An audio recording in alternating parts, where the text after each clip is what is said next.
Maabitha ũgima wa mwĩrĩ marokire mĩhang'o ya kũhuhĩrĩria ndawa mũciĩ kũrĩa mũrwaru wa mbere wa homa ya coronavirus araikaraga, ĩrĩ ta njĩra ĩmwe ya kũhũrana na virus ici na kũgacĩrithia ũtheru mwena wa Ongata Rongai. Kisa cha mgonjwa kutambuliwa jana ilifanya pia maafisa wa afya waje hapa na waangalie wale wanaoambatana na huyo mgonjwa kama wako na hali gani, na wakaanza process ya disinfection. Ona gũtuĩka ndũmĩrĩri ya kũhoreria ngoro nĩ atĩ mũrwaru ũcio ndarĩ ũgwati-inĩ kũringana na thirikari, mũbango ũyũ wa kuhĩrĩria ndawa no ikinya rĩmwe tu gũtigĩrĩra nĩ yeheria nganja o yothe ĩngĩkorwo ho. Wakazi ambao wanaishi kwenye nyumba hii wamehamasishwa wasio na wasiwasi, kwa sababu mpaka sasa hatujaona mtu mwingine ambaye ana dalili za ugonjwa kama huo. Gavana wa Kajiado Joseph Ole Lenku agĩthũrima mĩhang'o ya kũgacĩria thibitarĩ wa Ole Kasasi ũrĩa wamũrĩtwo gũthondekwo wodi ĩrĩa ĩngĩhũthĩka kwamũkĩra arwaru arĩa mangĩkorwo mahutĩtio nĩ virus ya COVID-19.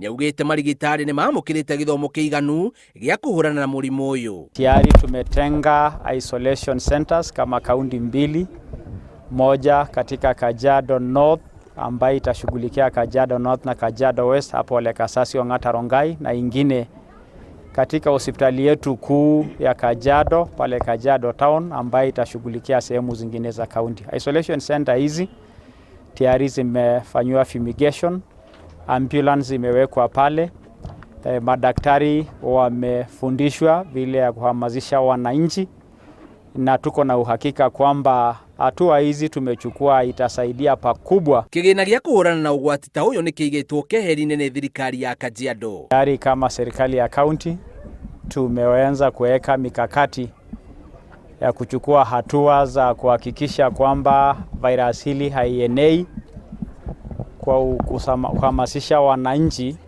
vile wanastahili kuishi na kujikinga na janga hili.